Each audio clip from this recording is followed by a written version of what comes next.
Hey everybody, sorry for the delay on videos over recent events. The 3-hour-long 007 First Light breakdown kind of threw me off my game a little bit, not gonna lie. During the last few days we've had some major announcements coming out of Summer Games Fest plus PlayStation's and Xbox's showcases. One of the bigger ones and that sparked a lot of outrage, memes and back and forth online being God of War Laufey, otherwise known as God of War Laundry.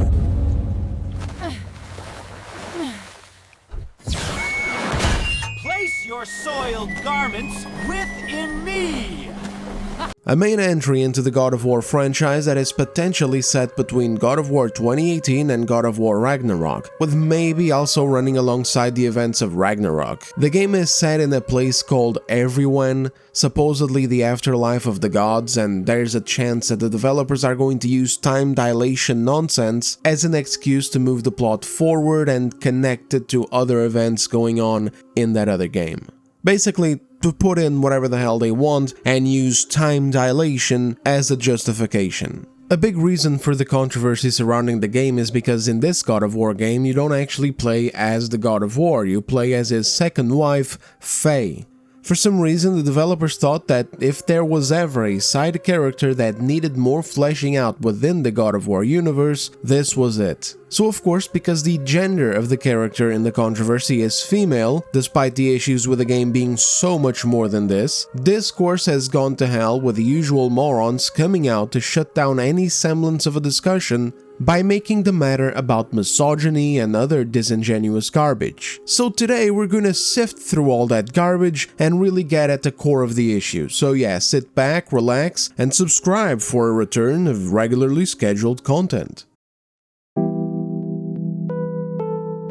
In this video, I'm going to have a mix of screenshots showing some of the discourse online, but instead of responding to them as I sometimes do in similar videos covering controversies, I thought I'd wrap them up into a general argument people are making and respond to that instead. Reason for this is because, well, when I do direct responses, things tend to get a little bit out of hand. This genuinely hurts my stomach. Like, what do you mean you're just killing them for the fun of it? The game has built-in mechanics that let you deter these things. You don't need to kill those animals when you have no reason to. Bro, it's a f***ing video game. It ain't real. The fish aren't there. Take it easy, brother. It's not real. It's not a real aquarium. People that kill animals, mobs, or creatures in video games for no perceivable reason are deeply unsettling.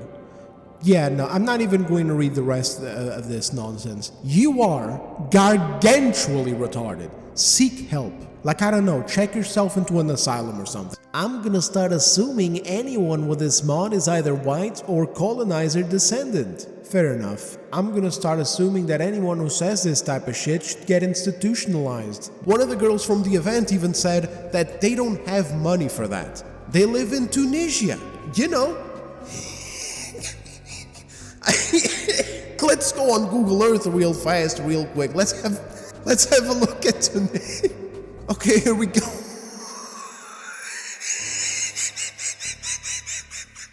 Oh, okay. I see what's going on. Take a look at this. Quote, special thanks to Asmongold, I am now 90% sure that no woman was ever involved in organizing this event. Probably some grown overweight man.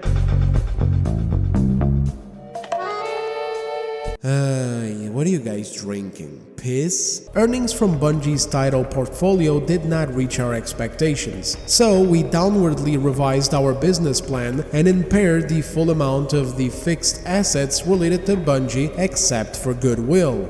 That's corpo speak for, we fucked up.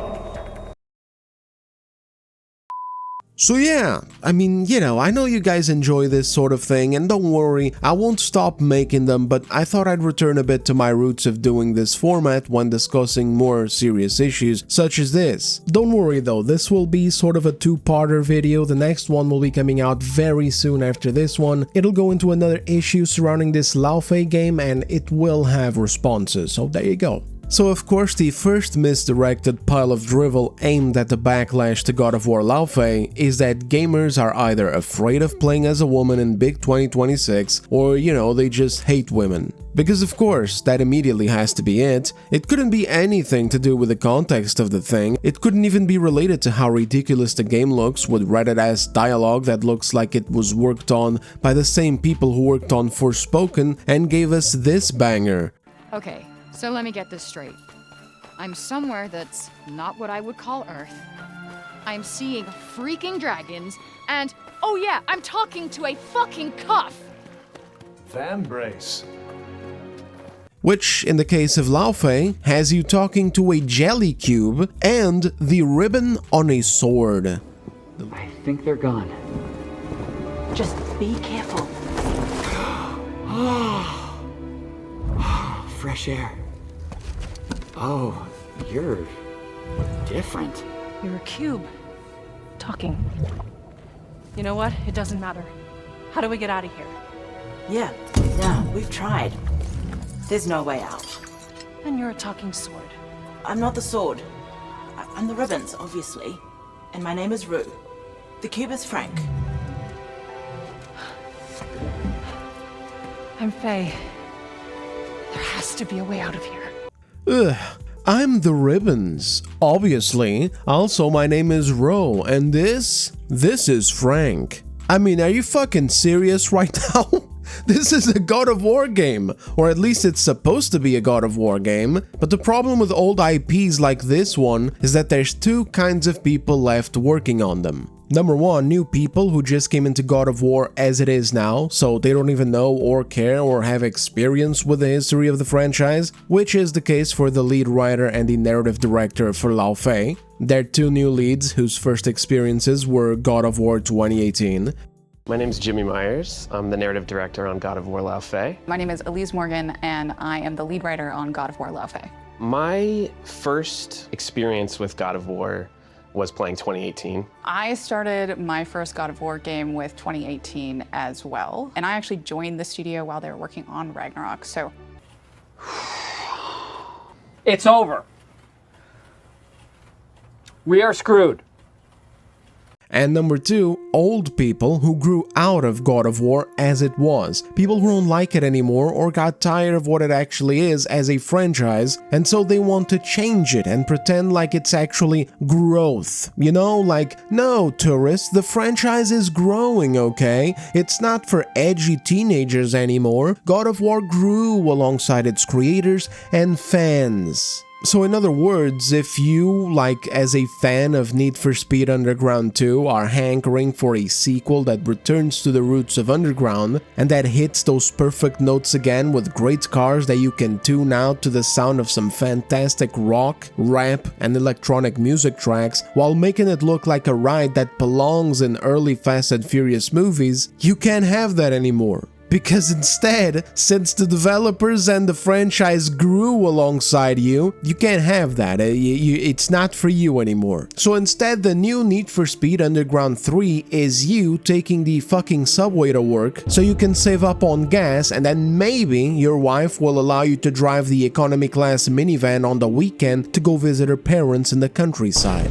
Brother, you've told me many times of mortals you killed when in the god's service. What is it about this boat captain? It would have cost me nothing to show him mercy. His life was in my hands. To be so casually cruel, This man did nothing to me, and I treated his life as nothing. He was not a god who had manipulated me nor bound me in service. I cannot hide behind my thirst for revenge. He was just a man afraid for his life. Attacked and swallowed by a monster he had no hope of defeating. But the Hydra was just an animal. I showed him what a true monster looked like. This shit is cope, okay? The franchise didn't need to change this much. I'm not totally against change. You could have changed some things, keep things fresh, bring it back in a new, different way. But this is too much. When I saw God of War 2018, I won't lie, I was excited. I played and finished that game and I enjoyed it. I didn't think the idea of giving us an older Kratos getting a second chance at raising a family was a bad one, so long as it was still God of War, which at the time it was. Kratos in his past was still relevant, and of course Kratos wasn't at home cooking burgers and I don't know, fucking playing checkers. His wife was dead, he had a promise to keep, and he took his son with him while teaching him the ropes in a dangerous world where he's still being hunted by gods. And he still posed a fierce challenge to those gods that he met during that story. In fact, he was kind of overpowered. A lot of that game was about not unleashing the old ghost of Sparta, something whose word has reached this Norse landscape. That's why Mimir knows so much about him. All of this in this effort to try and get his son to not be overwhelmed by that inborn power while he's not ready. But ever since then, this franchise just keeps slipping further and further away from Kratos and those origins, turning into this amalgamation of side characters that we have to pretend like we should care about just as much as Kratos himself, even though most of them suck. For example, I don't want to be petty, okay? And this isn't going to turn into a God of War Ragnarok review or anything like that. I mean, we can do that later in a separate video if you guys want it. I can tell you guys the things that I liked, the things that I didn't like, maybe not, I don't know. The point is, in this example here, we have this entire sequence where Kratos looks like a useless old man just sitting around on a boat looking around at the sky, incapable of handling a few low-level mobs, while the rest of the cast are the ones to take up the mantle and fight those low-level mobs. And yes, a couple of them are wyverns, who gives a shit. That's why one of them even sacrifices himself. It's because, okay, maybe it's unfair for me to say low-level mobs if we're talking about the people on the boat, you know, these little magic warriors that I don't even remember the names of. But when it comes to Kratos, this is nothing. This is like you guys sitting on the computer and like a fly comes into the room and you're like, God damn it, these little critters picking and pecking around. You don't care. That's what these threats represent to Kratos. So one of these guys ends up sacrificing himself, like he means a lot to some of these characters here on the boat, right? He dies, you know, taking out two of these flying guys over there, but it was totally needless. Because, you know, the God of War that slayed an entire pantheon is literally on board. But because we have to shine a light on these characters, these new characters that these developers are desperate to introduce, Kratos is portrayed to not be Kratos. He's just sidelined. And that paints a picture of where my problem is. God of War Ragnarok still had plenty in it to be an enjoyable game, but we can see it slipping. It's like there's this direction that the studio is going towards, and it's not looking good. It just makes me concerned about the future of the franchise. When I hear about new games coming out, I don't get excited anymore. I just think, okay, well, is this one going to be okay? Or is it the one where the other shoe drops? And clearly that was for good reason, because hey, it's 2026, we just got a new announcement for a new God of War game, and it's not God of War. There is a Marvelization happening to God of War and I don't like it. And Laufey shows that better than anything else, because frankly, if you were to present me a spin-off where we played as Thor, who is given a lot of relevance and attention in the last game, I could be on board. If for nothing else, then for the fact that he is an intimidating badass in Ragnarok that frankly deserved better than to just be killed by Odin so nonchalantly. It helps to boost up Odin to this status of like a madman villain who will kill his own son. But what did it do for Thor? Nothing. But then again, it seems that getting killed in the God of War franchise is turning out to be no more than a minor inconvenience. Kind of like getting shanked by a lightsaber in Disney Star Wars. You are indeed brave tonight, but the fight is mine. Oh, had enough, eh? Look, you stupid bastard, you've got no arms left. Yes, I have. Look! It's just a flesh wound. You don't really die, you just go to the afterlife of the gods, where everything is just the same as the regular planes of existence that they inhabited before, like Olympus. Like apparently you just die and you go to this other plane where you fight and you can do stuff like that. I mean, who knows what's going to happen next? If you die in the afterlife of the gods, maybe you go to the afterlife of the gods. I mean, who even cares anymore? Apparently it just doesn't matter. And before any morons pop up like, tourist alert, Kratos died too. He traveled down to the underworld and then he killed Hades and climbed back out of it. Yeah, I know. That was actually a cool, unique part of Kratos. It was something special that could be said for his character, even as a meme when people put different pictures of like super powerful characters from media or anime and put them in a fight. You know, stuff like grabbing Kratos, Master Chief, Goku and Superman and going, heh, who would win this fight? And then a Kratos fanboy would come out and say, well, Kratos can't be killed because it just means it'll claw his way back out of hell. Now it's just something that everybody can do. Like, you just go to the afterlife and you have the power and the strength to keep fighting and keep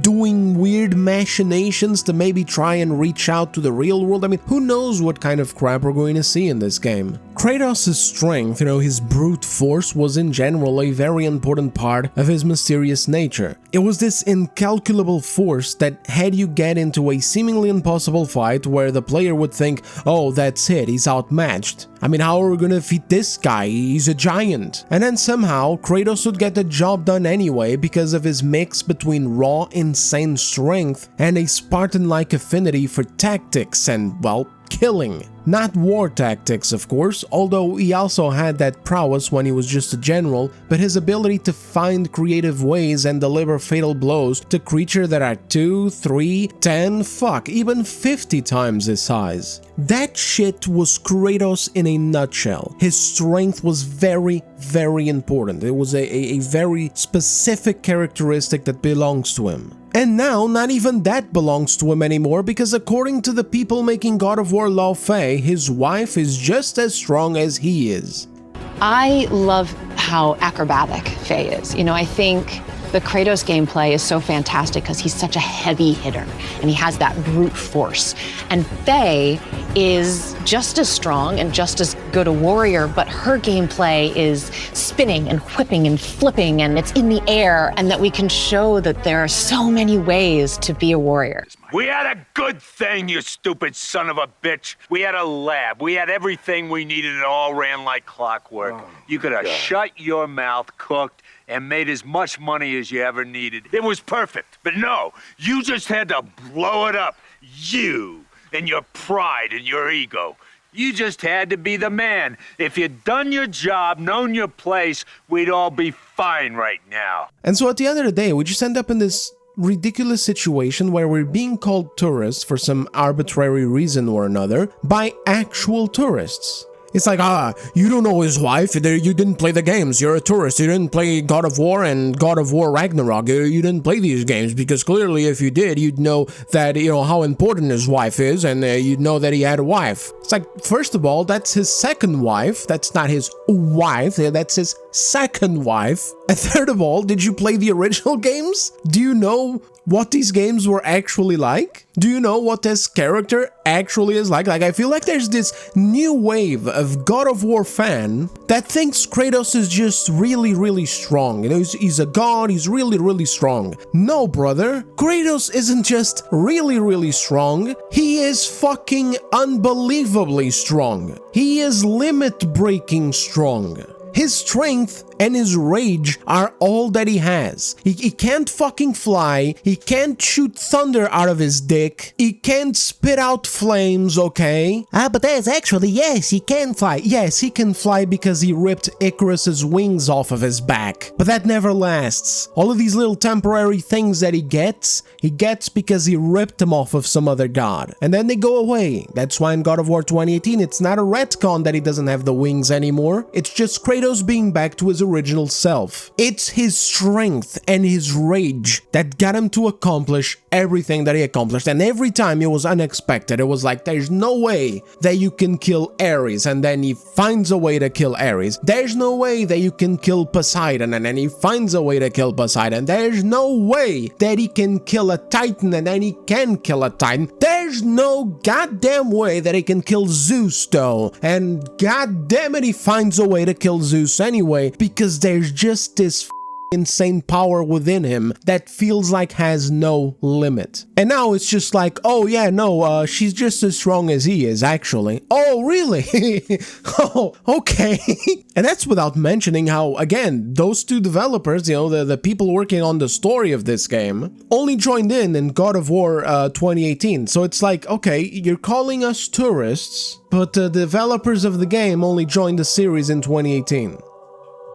What is this, April Fools? And tourist really is just the next trending word that's going to lose all meaning before the year is out. It's this thing where they can grab some random little detail like, oh, actually in this throwaway dialogue from Ragnarok, it is stated that Faye was a very powerful fighter. And it's like, okay, do you know who Kratos is? Have you played the original games? Have you seen the things that this guy could do? Because the fact is, fellas, I don't like certain arguments by certain YouTubers and streamers who say that Kratos was nerfed in these last games because, oh look, you start Ragnarok with him crying over his wife's ashes. And it's like, okay, moron, does that have anything to do with anything? Is it gay or nerfed or woke to cry at the loss of a deeply loved one? Like, if one loses a mother or a wife, it's pathetic to cry about it now? Like, I never even addressed these before in comments or posts online because it's the most sociopathic shit that I've ever heard in my life. And honestly, even when it comes to this scene, there's so much more that's weighing down on him. It's not just losing his wife, it's also everything else that's going on during this time of the game. Like, he has Freya after him, so that's a goddess, you know, he killed her son, she's hell-bent on revenge, she's trying to get Kratos and his son. Then you got Ragnarok coming, huge war, Thor is out looking for the people who killed his sons, which by the way, was Kratos and Atreus. So there's all this garbage going on, and he looks at his son and he sees someone who's still weak, who's still unable to control himself, control his power, and who will not even stand half of a chance against these gods. And on top of all that, he also saw in this predictive mural, this prophecy, that he was going to die soon. Kratos, I mean. So Kratos saw this. So basically, here's what's on his mind in this moment. His wife is gone, she knew more than she let on, and she never told him a goddamn thing.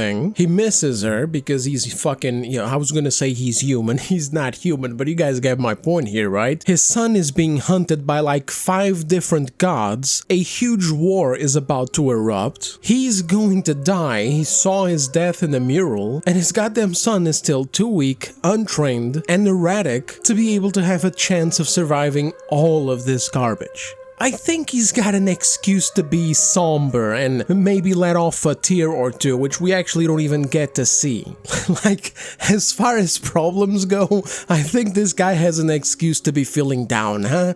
We also see Kratos' strength come out in certain key moments. It was something the developer saved for special occasions, but the truth is that yes, Kratos has been nerfed, just not in the way that most people talk about with such bad examples. Rather, Kratos' true strength and nature have been narratively nerfed because we have these pathetic-ass characters being introduced where they have to be able to comparatively perform next to Kratos or get told by the developers to share Kratos' strength, because we can't just have a God of War game anymore that is God of War. We can't just have a God of War game where Kratos would literally be able to go one-on-one with the entire Norse pantheon. Like, I could understand the initial reason of why that doesn't happen, which is in the first game. By first game, I mean the one in 2018. It's because he doesn't want to. He doesn't want to repeat what he did back in Olympus. Both for a reason of his own development and also for the reason of not wanting to put his son in danger. But in the sequel, his son is in danger, everyone is in danger, he actually wants to do something about it, and so there's more than justification for him to unleash himself, but it's like the developers don't want to. It's like the developers want to hold him back so that the spotlight can be shared between all these other new characters that nobody gives half a fuck about. And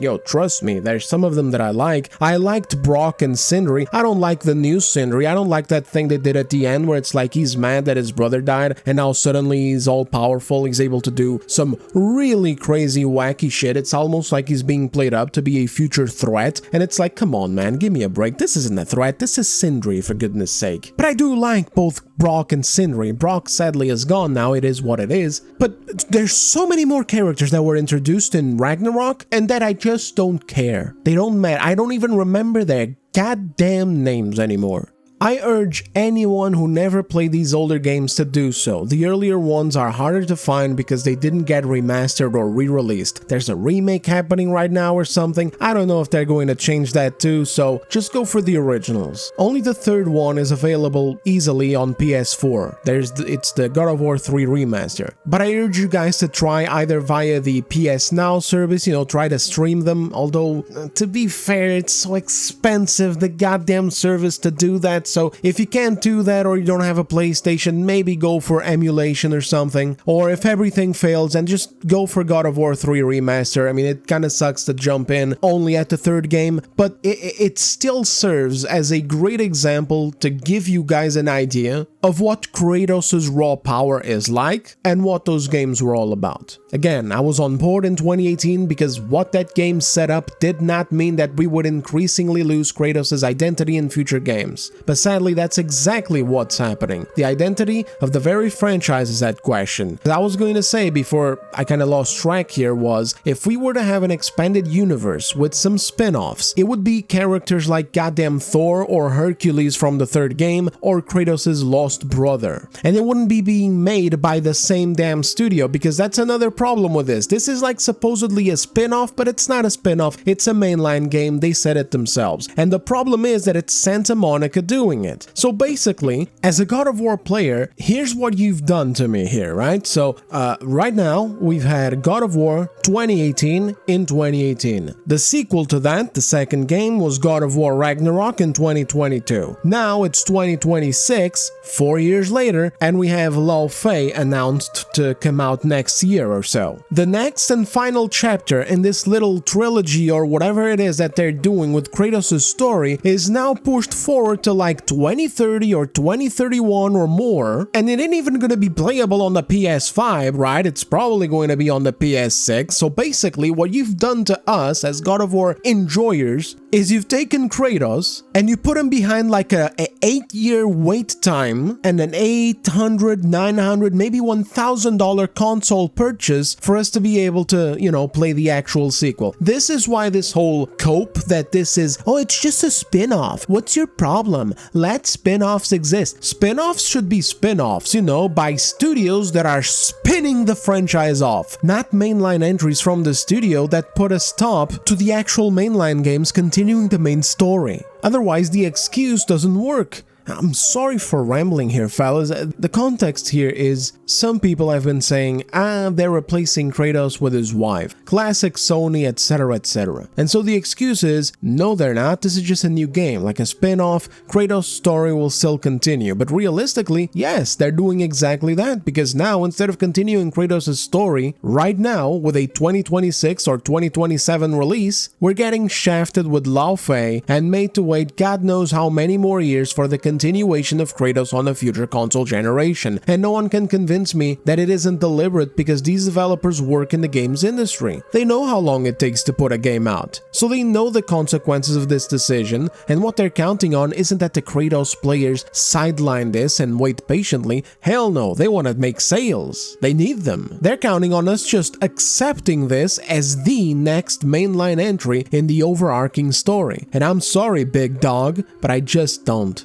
Again, spin-offs should be spin-offs. Get other studios working on the formula the same way that WB did for Batman Arkham Origins while we were waiting for Arkham Knight. And ideally, you make them out of characters that are more established or have something more interesting to them. But instead, Santa Monica goes for Kratos' second wife, who existed as nothing more than a motivation to move the plot forward in the first game. And to make matters worse, they give her a stupid jelly cube companion whose name is Frank, and that speaks while bouncing around on enemy NPCs, because of course it does. And it doesn't even speak like a character in a fucking high fantasy world of gods and monsters. No. He speaks like any other regular Tuesday in modern day California. Something I already disliked about Odin.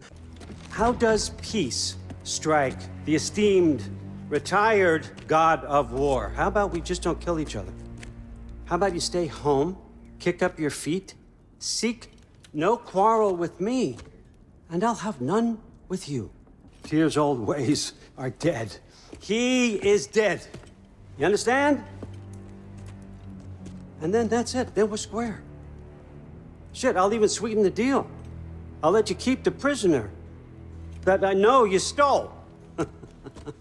That's right. I know you're in here somewhere, you silver-tongued little shit. But that, at least, it was Odin. Oh, and of course, how could we forget a talking ribbon that does the exact same thing, because of course it does, and an environment caked in this new age, post-Fortnite, neon purple dog shit color scheme that is present in what feels like every other shit show of a video game that's been getting pumped out and flopping throughout the 2020s. Even the creator of God of War couldn't take it when he saw this reveal. The man went off about how garbage this is and how it wouldn't appeal enough to people. At least people interested in the God of War series. And of course it wouldn't, because it isn't God of War anymore. And if you know David Jaffe, then you know how crazy this statement is. Because David is a big fan of this same type of shit being done to other franchises. He's a big fan of Dragon Age Veilguard, for example, and oh boy, what Veilguard did to Dragon Age is like 100 times worse than what's being done to God of War. Only reason why he spoke out about this was, well, number one, it was a spur of the moment thing. I have no doubt at all that he will change his mind on this soon and walk back his statements. He has grown and catered to a fanbase that sees his words towards Laufey as heresy, because they're not God of War fans, they're just politically brain-rotted morons who want every facet of their ideologies and lifestyles to be reflected in video games. They're basically culture warriors. And number two reason why he reacted this way is because it's finally being done to him. See, it's very easy to clap at all these sanitized and progressive shit being pumped into other franchises, all the bad ideas, seeping into long-running IPs, changing core parts of their DNA into newer, weaker, politically correct, boring, lame, and safe ones, so long as it's not his zone. The moment it touched God of War, brother lost it.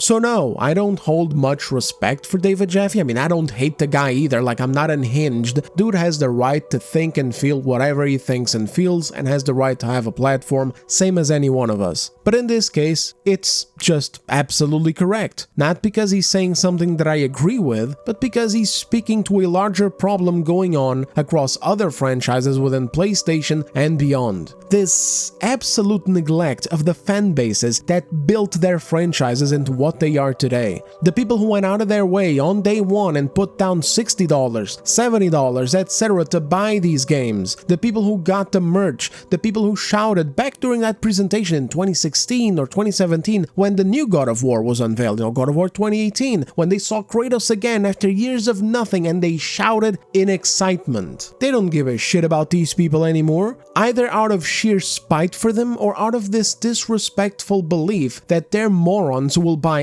any slop with the God of War name attached. So let's just go ahead and change it to see if we can appeal to another new fanbase packed with Karens and soy boys as well. It's like, oh, sorry honey, is God of War too violent, visceral, and male-coded for you? Well, don't worry, because now you got God of War Laundry, where you play as a woman in a world of whimsical purple and pink magic with cute little animals running around, and where your traveling companion is a genderless, inoffensive, glowing aqua green jelly cube and a fucking purple ribbon that have awkward lines of dialogue. But yeah, no, there's no reason why people would look at this and have issues with it as a new entry in the prestiged God of War franchise. It couldn't be that they feel like they're not the target audience anymore. It couldn't be that they feel that this isn't even God of War anymore. It couldn't be that they think these things after supporting the franchise for over a decade. The only reason possible is that people are just afraid of playing as a female character, or that they just hate women. Sorry boys, it couldn't be anything else. These are the only options. And the beauty is that this narrative got completely shat on just like 2 days later after Laufey was announced with the reveal of Stellar Blade Blood Rain, which is going to be a sequel to the first game. Suddenly, all these people who are supposedly afraid of playing as women or who hate them were excited to play a game featuring a woman. And then it happened again with the reveal of the remake for Resident Evil called Veronica. Suddenly, the same supposed anti-women chuds who just turn to dust like vampires or something when they grab the controller while a woman is on screen were once again magically looking forward to another female-led video game and even praising the design of Claire Redfield for not looking like a 60-year-old hag. We'll get to this side of the controversy in the next video, by the way.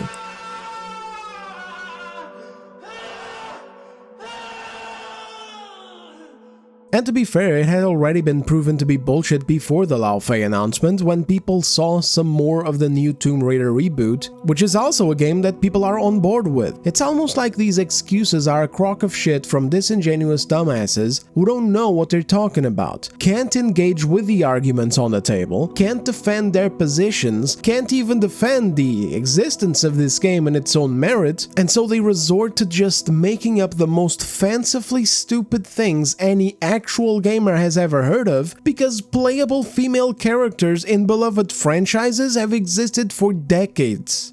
But oh well, what are you gonna do? Best we can ever do is just call out the lies and the misrepresentations of reality whenever we see them and just, I don't know, keep fighting the good fight like the Fallout 3 guy says, regardless of petty insults. Next video will be continuing the Laufey discourse, this time related to the looks of the character and all the weird rhetoric that has been spewed attacking people for asking for better, stronger and more striking character designs that befit a protagonist. This one will actually include some responses, so those of you who are into that kind of thing might be happy to hear that. It'll be uploaded very close to this video's release, so stay tuned, subscribe and all that good stuff, and yeah, thank you all very much for watching. If you enjoyed the video, giving it a like or hyping it on mobile is a big help to the channel.